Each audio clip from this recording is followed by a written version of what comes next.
बिस्मिल्लाहिर्रहमानिर्रहीम। अस्सलाम वालेकुम नादरीन, आप यूट्यूब चैनल देख रहे हैं। मैं इमरान खान हूँ। नादरीन, ईरान की रिटेलिएशन के बाद अमेरिका की जंग, ख़ास तौर पे डोनाल्ड ट्रंप के फ़ैसलों को दुनिया पागलपन की तरह देख रही है और इसकी वजह से अमेरिका को काफ़ी नुकसान हो रहा है। ईरान ने एक मिथ तोड़ दी है। इससे पहले आपको याद होगा, पिछले साल ईरान ने एक और मिथ तोड़ी थी कि इसराइल के ऊपर कोई बम गिर नहीं सकता और वहाँ कोई आयरन डोम नाम की कोई बहुत बड़ी कोई बला है और उसको कोई डिसीव नहीं कर सकता, उसको कोई भी बम या मिसाइल क्रॉस नहीं कर सकता। हम ये बात जो है वो कई सालों से सुनते चले आ रहे थे, पूरी दुनिया इसमें बिलीव करती थी। लेकिन ईरान ने ख़ास तरीके से वहाँ पे बम मारे, ड्रोन्स मारे। वो तरीक़ाकार ये है कि ये स्लो और तेज़ रफ्तार हथियारों को इकट्ठा भेजते हैं। यानी पहले स्लो रफ्तार, जो बहुत कम रफ्तार है जिनकी हथियारों की, जैसे ड्रोन्स हैं, उनको भेजते हैं। फिर उनके बीच में जब वो पहुँचने वाले होते हैं बिल्कुल करीब, फिर पीछे से तेज़ रफ्तार हथियारों को भेजते हैं। तो ये धोखा देते हैं, डिसीव करते हैं और एक जंगी हिकमत अमली है। तो पहली मरतबा हमने देखा कि आयरन डोम को क्रॉस करके इसराइली शहरों में बम गिर रहे थे। तो ये एक मिथ टूट गई थी। अमेरिका को कोई नहीं मार सकता। अमेरिका की बेसेस या उसके बहरी जहाज़ या उसके एसेट्स महफूज हैं, वो दुनिया के जिस मर्जी कोने में जा सकता है। ये भी एक अमेरिका का बहुत बड़ा एक वो बना हुआ था इमेज कि इसको कोई चैलेंज नहीं कर सकता। ईरान ने वो भी तोड़ दी मिथ कि अमेरिका को भी मार पड़ती है, उसके फ़ौजी भी मारे जा सकते हैं, उसके ऊपर मिसाइल भी मारे जा सकते हैं और ये भी मुमकिन है कि अमेरिका के रेडार कम्युनिकेशन तबाह की जाए, उसके अड्डे तबाह किए जाएँ और वो बमों को रोकने में या मिसाइलों को रोकने में कामयाब ना हो। तो ये मिथ टूटने के बाद ना अमेरिका अपनी वक़्त खो रहा है। जो चाइनीज़ प्रोफेसर जियांग है, उन्होंने जो बात की वो ऐसा लगता है कि दुरुस्त साबित हो जाएगी अगले चंद महीनों में या ज़्यादा से ज़्यादा चंद सालों में, कि वर्ल्ड ऑर्डर तब्दील हो जाएगा। अमेरिका की बालादस्ती दुनिया के ऊपर वैसी नहीं रहेगी जैसी पहले थी। ये जो मैंने तमहीद बांधी है, ये कुछ वाक़यात हुए हैं जिनकी वजह से बांधी। सबसे पहले जो एक चीज़ हुई है जो अमेरिका को हिलाकर रख देगी, वो अरब ममालिक की सरमायाकारी के हवाले से है। बरतानवी और अमरीकी अखबारात इसको लिख रहे हैं। ज़्यादातर अमरीकी अखबारात ने इसके ऊपर तहकीकात की हैं। फाइनेंशियल टाइम की रिपोर्ट है। वो ये कहते हैं कि जो अरब ममालिक ने सरमायाकारी की है अमेरिका में और जो मुआहदे कर रखे हैं अमरीकी कंपनियों के साथ, और इसके लिए डोनाल्ड ट्रंप ने बड़ा काम किया था। डोनाल्ड ट्रंप ने अमरीका का सदर बनने के बाद सबसे पहले मिडल ईस्ट का एक दौरा किया था। सऊदी अरब, यूएई, कतर, आपको याद होगा, इन मुल्कों में गए थे। और तब डोनाल्ड ट्रंप को लगभग $2 ट्रिलियन से ज़्यादा की इन्वेस्टमेंट के वादे हुए थे, MOU साइन हुए थे, फिर मुआहदे भी हो गए थे बहुत सारे। तो ये पैसा अमेरिका की इकॉनमी को बहुत ज़बरदस्त तरीके से उठा सकता था। अब अरब ममालिक का पैसा अमेरिका में इन्वेस्ट हो जाए तो ये तो अमेरिका को बहुत फ़ायदा है।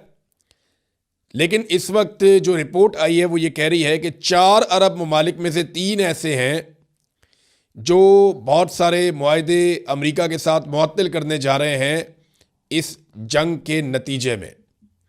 यानी अरबों को ये प्रॉब्लम हो गया ना कि ये तो हमारा तहफ़्फ़ुज़ ही नहीं कर सकते। अमेरिका को पैसा क्यों देते थे, वहाँ पे इन्वेस्टमेंट क्यों करते थे? इन्वेस्टमेंट आप चाइना में कर सकते हैं, यूरोप में कर सकते हैं, ये इन्वेस्टमेंट अपने ममालिक में कर सकते हैं। पाकिस्तान, इंडिया में इन्वेस्टमेंट कर सकते हैं, यहाँ पे तो मुनाफा भी बहुत है, लेबर भी सस्ती है। लेकिन ये इन्वेस्टमेंट लेकर वहाँ क्यों जा रहे थे अमेरिका में? क्योंकि उसके बदले में अमेरिका तहफ़्फ़ुज़ भी देता था। तो अमेरिका तहफ़्फ़ुज़ करने में नाकाम रहा अरबों के। अब वो ये सोच रहे हैं, 4 में से 3 मुल्क, ये दावा किया गया है। 4 मुल्क कौन से हैं? सऊदी अरब, यूएई, कतर और कुवैत। अब इनमें से 3 ममालिक ऐसे हैं जो अपने मुआहदे मुअत्तल करने के बारे में सोच रहे हैं और वो ये कर लेंगे। ये इसके अंदर बताया गया कि बहुत इम्कान है कि वो ऐसा कर लेंगे। ये अमेरिका की रीढ़ की हड्डी को हिला के रख देगा, क्योंकि अमेरिका ने अपनी बहुत सारी प्लानिंग और मनसूबाबंदी इन चीज़ों को सामने रख के की है। अब देखते हैं। दूसरा, आपको याद है इंडोनेशिया के सदर ने किस तरीके से डोनाल्ड ट्रंप के साथ बातचीत की थी, जिसकी ऑडियो भी बाद में आ गई थी। यानी शहबाज शरीफ के बाद अगर किसी आदमी ने सबसे ज़्यादा नंबर कमाए हैं और कमाल किस्म की डोनाल्ड ट्रंप की बूट पॉलिश की है तो वो इंडोनेशिया के सदर ने की है। अब वो इंडोनेशिया भी आंखें दिखाना शुरू हो गया है और जो स्टेटमेंट आया इंडोनेशिया के वज़ीर ख़ारजा की जानिब से, वो स्टेटमेंट सुनने वाला है। मैं आपको बताता हूँ, उन्होंने डोनाल्ड ट्रंप को धोखेबाज ही करार दे दिया है। यानी ट्रंप ने जनवरी 2026 में बोर्ड ऑफ पीस बनाया जिसका मकसद गजा में अमन कायम करना था। इंडोनेशिया इसमें शामिल हुआ, फौजी भेजने का वादा किया और तजारती रियायतें भी दी। लेकिन मार्च 2026 में अमेरिका और इसराइल ने खुद ईरान पर हमला कर दिया, जिससे पूरे इलाके में जंग भड़क उठी। इस पर इंडोनेशिया के वजीर खारजा ने बोर्ड ऑफ पीस की तमाम बातचीत मुअत्तल कर दी और सदर प्राबोवो ने कहा कि अगर ये बोर्ड फ़लस्तीनियों के लिए फ़ायदेमंद साबित ना हुआ तो इंडोनेशिया इससे निकल जाएगा। इंडोनेशिया का कहना है कि जो प्लेटफॉर्म अमन के नाम पर बना था उसी के बानी ने नई जंग छेड़ दी है, यानी धोखा हुआ है। अब आप अंदाज़ा करें कि इंडोनेशिया जो थोड़ा अरसा पहले तक उनका सदर जो है वो टका के जूते पॉलिश कर रहा था, अब वो खड़ा हो गया। और ये जुर्रत उसको कैसे आई? वो ईरान से आई। उसने देखा कि ईरान कुट रहे हैं अमेरिका नू, हम इनको क्या समझते थे, ये क्या निकल आए। और उसके बाद उन्होंने ये भी देख लिया कि मिडल ईस्ट के लोग भी उनके खिलाफ हो रहे हैं, वो भी ये सोच रहे हैं कि हमारे तहफ़्फ़ुज़ में नाकाम रहे। तो डोनाल्ड ट्रंप के लिए बहुत कुछ लूज़ होता हुआ दिखाई दे रहा है, अमेरिका के लिए भी। जबकि पाकिस्तानियों को अभी तक होश नहीं आई। पाकिस्तानियों का प्रॉब्लम ये नहीं है ना, पाकिस्तानी जो गवर्नमेंट है उसका प्रॉब्लम कोई फॉरेन पॉलिसी या ये चीज़ें नहीं है, वो तो कोई भी हुकूमत होगी चला ही लेगी। असल प्रॉब्लम उनका ये है कि पाकिस्तान के अंदर जो वो गंद मार रहे हैं ना, वो असल उनका मसला है। जो इंसानी हकूक़ की पामालियाँ हो रही हैं, अदलिया को यरगमाल कर दिया है, मीडिया को कंट्रोल कर लिया है, सोशल मीडिया एक्टिविस्ट जो हैं वो गिरफ्तार किए जा रहे हैं। तो जो पाकिस्तान के अंदर ख़वातीन के साथ जुल्म और बर्बरियत, जबरी गुमशुदगियाँ हो रही हैं, सियासी मुखालिफिन के साथ जो किया जा रहा है, और पाकिस्तान की फ़ौजी अदालतें बना के सज़ाएँ दे रही है, और जो पाकिस्तान की मिलिट्री एस्टेब्लिशमेंट ने कंट्रोल किया, ये चीज़ें पाकिस्तान के अंदर जो है इस कंट्रोल को कायम रखने के लिए और सबसे बड़े मुखालिफ इमरान खान को दबाने के लिए पाकिस्तान सारा कुछ कर रहा है। जो मौजूदा रजीम है इसका कोई उसूलों के साथ ताल्लुक़ नहीं है, पाकिस्तान के फ़ायदे नुकसान की बात नहीं है। पाकिस्तान के अंदर जो मुसल्लत टोला है वो अपने मफाद के लिए सारी पॉलिसी बना रहा है। एक और चीज़, ये तो हो गया इंडोनेशिया, पाकिस्तान को तो होश आनी नहीं है। अमेरिका और इसराइल ने मुसलमान मुल्कों को लड़ाने की भी एक कोशिश की, उसमें भी नाकाम हो गए। यानी सऊदी अरब ने खुद ईरान के हक़ में स्टेटमेंट दे दिया, यूएई ने भी कह दिया कि हम अपनी सरजमीन अब इस्तेमाल नहीं करने देंगे ईरान के ख़िलाफ़। ये बड़ी खुशाइंद बात है। जिन ममालिक को, यानी तुर्की को, आज़रबाईजान को, इराक़ को, यूएई को, कतर को, सऊदी अरब को, इन तमाम ममालिक को मिलाकर ईरान से लड़ाने की कोशिश की गई, लेकिन कामयाबी नहीं हुई, ना अमेरिका को ना इसराइल को। हाँ, सिर्फ पाकिस्तान और अफ़गानिस्तान को लड़ाने में अमेरिका कामयाब हुआ, और वो भी पाकिस्तान के हुक्मरान क्यों लड़ते हैं वो आप जानते हैं अच्छी तरह। पुतिन ने एक स्टेटमेंट दिया डोनाल्ड ट्रंप के बारे में और अमेरिका के बारे में, और देखिए हालात ऐसे पैदा हो गए हैं कि अमेरिका अकेला होता चला जा रहा है। मैं बताता हूँ कैसे। पुतिन ने कहा कि अमेरिका ने किस खुशी में इराक, शाम और लीबिया पर हमला किया। सिक्योरिटी काउंसिल की पाबंदियां अमेरिका पर क्यों लागू नहीं हुई? अमेरिका के लिए बैनुल अक़वामी कानून यही है कि वो जो चाहे कर सकता है, उसने बस फैसला किया और जंग कर दी। अमेरिका जो चाहे करता है और किसी से जवाबदेह नहीं होता, ये पुतिन ने कहा। देखिए ना, दुनिया का कोई भी मुल्क जैसे ही जंग करता है, ये पाबंदियाँ, ये हथियार बनाए पाबंदियाँ, ये वाला वेपन क्यों ले आए पाबंदियाँ, यहाँ पे आप क्यों आगे पाबंदियाँ। अमेरिका पे कभी कोई पाबंदी लगी है? वो सिर्फ पाबंदियाँ लगाता है, उसके ऊपर पाबंदी नहीं लगती, जो मर्जी करता रहे। वो एक मुल्क का सदर ही उठा के ले गए बीच में से, कोई पाबंदी नहीं, किसी ने पूछा ही नहीं। एक मुल्क के अंदर जेनोसाइड कर रहे हैं। ईरान में 200 अहदाफ को निशाना बनाया पिछले 24-48 घंटों के अंदर, 36 घंटों में लगभग 200 अहदाफ, और सिविलियंस का कत्लेआम किया है। 200 तो सिर्फ बच्चे शहीद हो गए अब तक की इतला के मुताबिक ईरान में, और ये जेनोसाइड है, यानी नस्लकुशी कर रहे हैं ईरानियों की, जैसा गजा के अंदर किया गया इसराइल की जानिब से। तो ये पुतिन ने निशानदेही की है। अच्छा, इसमें ना अक़वाम मुत्तहिदा के सेक्रेटरी जनरल एंटोनियो गुतेरेस का एक स्टेटमेंट आया, और उन्होंने कहा जी पिछली कई दहाइयों में एटमी हमले का इतना ख़तरा नहीं था, या एटमी हथियारों के इस्तेमाल का इतना ख़तरा नहीं था जितना ख़तरा अब है। ये स्टेटमेंट बहुत अहम है। देखिए, ईरान क्या एटमी धमाका कर सकता है? मैं एटमी हमले की बात नहीं कर रहा, एटमी तजर्बे यानी एटमी धमाके की बात कर रहा हूँ। तो बिल्कुल अब ईरान के पास पूरा जवाब मौजूद है। देखिए ना, अगर ईरान ने बार बार के हमलों से और लड़ाई से बचना है तो उन्हें एक ऐसा हथियार अब चाहिए होगा जिससे इसराइल की बोलती बंद हो जाए। यानी अगर ईरान के पास एटम बम हो तो इसराइल कभी भी उसके साथ झगड़ा नहीं करेगा, पटाखा भी नहीं चलाएगा। वो यही सोचेगा कि ये तो इनको मारने की आदत है ईरानियों को, ये तो मारते हैं आगे से, ये नूरा कुश्ती तो नहीं करते।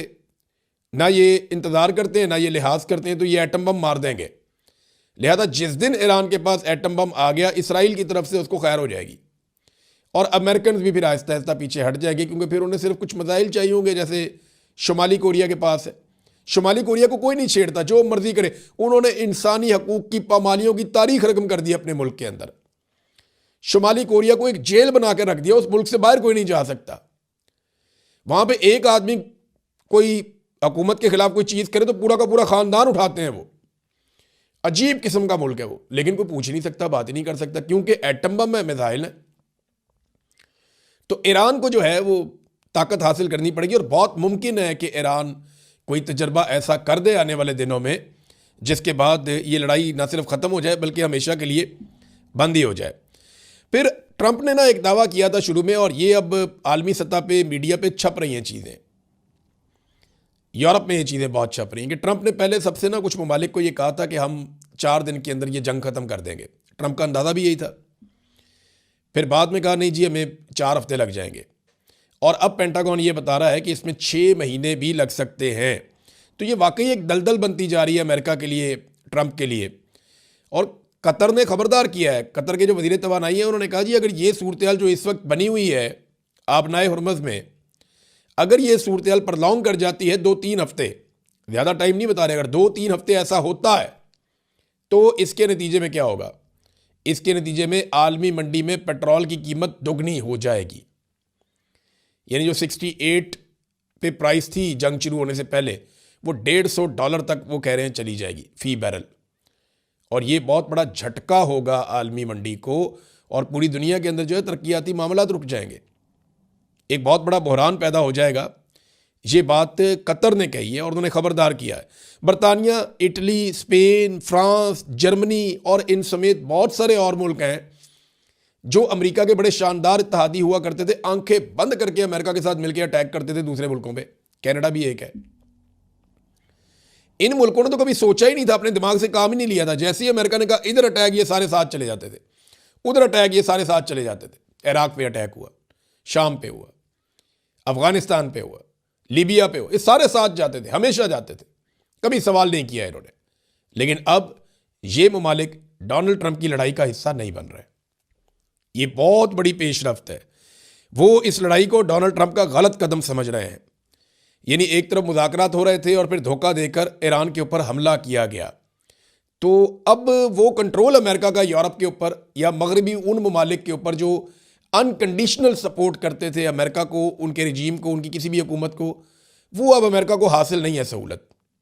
तो ये वाली सहूलत अब मैसर नहीं है, तो कमज़ोर हो रहा है। डोनाल्ड ट्रंप की गलती जो है या वो पागलपन जो है, एक जंगी जुनून, क्योंकि देखे ना एक मुल्क का सदर उठा लिया तो कॉन्फिडेंस ही कुछ और हो गया उसका। इसको मार, उसको खैंच। शहबाज शरीफ जैसे लोगों ने वो पॉलिश की, जिधर देखा सलूट मार दिया, उसका दिमाग ही ख़राब हो गया कि मैं कुछ भी कर सकता हूँ, किसी को भी छेड़ सकता हूँ। वो उस चक्कर के अंदर जो है ना, हालांकि ईरान को बहुत मार पड़ रही है, ईरान के अंदर इतनी तबाही फैला दी है इसराइल ने और अमेरिका ने कि उसकी कोई मिसाल नहीं मिलती। इतनी बम्बारमेंट इन्होंने जिस तरह अफगानिस्तान पे की थी या जिस तरह इन्होंने इराक के ऊपर की है, उससे ज़्यादा बम्बारमेंट ईरान के ऊपर कर रहे हैं। लेकिन चेन ऑफ कमांड उनकी नहीं टूट रही और वो वापस जवाब दे रहे हैं। देखिए ना, जो ईरान ने ऑफिशियल स्टेटमेंट दिया, उन्होंने कहा जी अब तक जो हमने हथियार चलाए हैं ये 2010 से पहले वाले थे। ये ऑफिशियल स्टेटमेंट है उनका। उन्होंने कहा 2010 से पहले वाले हथियार हमने चलाए हैं, उसके बाद वाले हथियार अब हम चलाना शुरू कर रहे हैं और अब जदीद हथियार आएंगे जो हम चलाएंगे। और इसके अंदर उन्होंने बताया जी हमारे बैलिस्टिक मिज़ाइल्स हैं कुछ, और हाइपरसोनिक मिज़ाइल्स हैं, और ये बेहतर हैं, अहदाफ के ऊपर बेहतरीन जाते हैं। अब डोनाल्ड ट्रंप ने ये कर दिया अमेरिका के साथ। ट्रंप के लिए दुआएं शुरू हो गई हैं अमेरिका में। वो एक वीडियो भी आई है जिसमें बहुत सारे ऐसे मजहबी टाइप के लोग खड़े हैं, औरतें और बंदे, वो डोनाल्ड ट्रंप के कंधों पे, बाजुओं पे हाथ रख के तो उसके लिए दुआएं कर रहे हैं। तो अब मामला जो है ना वो दुआओं पे आ गया, और अमेरिका की तरफ से बहुत सारे लोगों ने इसको मजहबी जंग बनाने की कोशिश की है। यानी इसराइल की जानिब से, अमेरिका की जानिब से वो इसको मजहबी जंग का रंग देना शुरू हो गए। देखिए ना, मामला शुरू हुआ था जी इनके पास ये वाले हथियार नहीं होने चाहिए, लेकिन ये दुनिया के लिए ख़तरा है, लेकिन ये एटम बम बना रहे। मामला कहाँ से शुरू हुआ था, अब मजहबी जंग पे आ गया। अगर तो आपने हथियार ख़त्म करने थे तो आप स्कूलों पे अटैक क्यों कर रहे हैं? और वो साबित हो चुका है कि स्कूल के ऊपर अटैक अमेरिका ने किया था, इसराइल ने नहीं किया था, जिसके ऊपर ईरान में बहुत गम व गुस्सा है। नाज़रीन, जो सैटेलाइट कंपनियां हैं बैनुल अक़वामी, उन पर भी दबाव डाला जा रहा है अमेरिका की जानिब से कि जो फुटेज है वो जारी ना करें, तस्वीर जारी ना करें, क्योंकि सैटेलाइट वाली तस्वीर जब आती हैं तो उनका कंपैरिजन करके पता कर लेते हैं लोग कि अमरीकी अड्डे कितने पहले थे और कितने अब हैं, यानी किस हालत में थे और अब किस हालत में, इनके रडार पहले किस हालत में थे अब कैसे हैं, इनके कम्युनिकेशन सिस्टम पहले कैसे थे अब कैसे हैं। तो सैटेलाइट तस्वीर बनाने वाली जो मुख्तलिफ कंपनीज़ हैं उनके ऊपर भी दबाव डाला जा रहा है कि आप फौरी तौर पर जारी ना करें, बेशक उसमें टाइम ले लें, 3-4 दिन के बाद जारी करें, लेकिन फौरी तौर पे जारी ना करें। इसराइल भी रोक रहा है कि इसराइल के अंदर जो तबाही और बर्बादी है, बहुत सारा मलबा वहाँ पे पड़ा हुआ है, उसकी कवरेज ना करे आलमी मीडिया, जबकि ईरान में ऐसा कुछ नहीं है, वो कहते हैं जी कर लें। और मैंने आपको पहले भी बताया था, मैं आपको फिर बता रहा हूँ कि इसराइली शहरी, ये 1 हफ्ते की लड़ाई है, इसके अंदर ज़हनी मरीज़ बनते जा रहे हैं। वो नीचे बंकर्स के अंदर हैं, वो नीचे सुरंगों के अंदर है, ज़ेर ज़मीन जो उनकी पनाहगाहें हैं उसके अंदर है, और वो ज़हनी मरीज़ बन रहे हैं। थोड़ी थोड़ी देर बाद धमाकों की आवाज़ें आती हैं, सारा दिन वहाँ सायरन बजते रहते हैं। तो वो ज़हनी कोफ्त का और बीमारियों का शिकार हो रहे हैं, एक तनाव का शिकार हो रहे हैं। जबकि ईरानी जिनकी इतनी सारी शहादतें हो गई, वो सड़कों पे फिर रहे हैं, इकट्ठे होकर एहतजाज करते हैं। वो एक जगह पे ईरानी एहतजाज करते हैं, वहाँ धमाके हुए और वो वहाँ से हिले भी नहीं, वहीं खड़े होकर उन्होंने खैबर खैबर के नारे लगाना शुरू कर दिए, हैदर हैदर के नारे लगाना शुरू कर दिए। ये नारे उन्हें ताकत देते हैं, वो आज़ाद होते चले जा रहे हैं और ये तनाव का और बीमारियों का शिकार होते चले जा रहे हैं, और ये फोबिया में मुब्तला हो जाएगी पूरी की पूरी कौम, जो इसराइल इनके साथ करवा रहा है इस वक्त। नाज़रीन, पाकिस्तान के लिए एक और बहुत बड़ी प्रॉब्लम खड़ी हो गई है, पाकिस्तान की हुकूमत के लिए। वो प्रॉब्लम आपको बताने से पहले मैं आपको ये बताना चाहता हूँ कि पाकिस्तान ने कर्ज़े कितने ले लिए।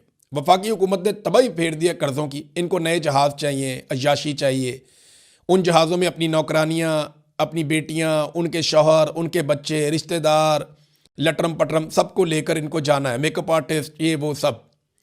इन्होंने अपनी लाइफ इंजॉय करनी है महंगे महंगे जहाज़ लेकर।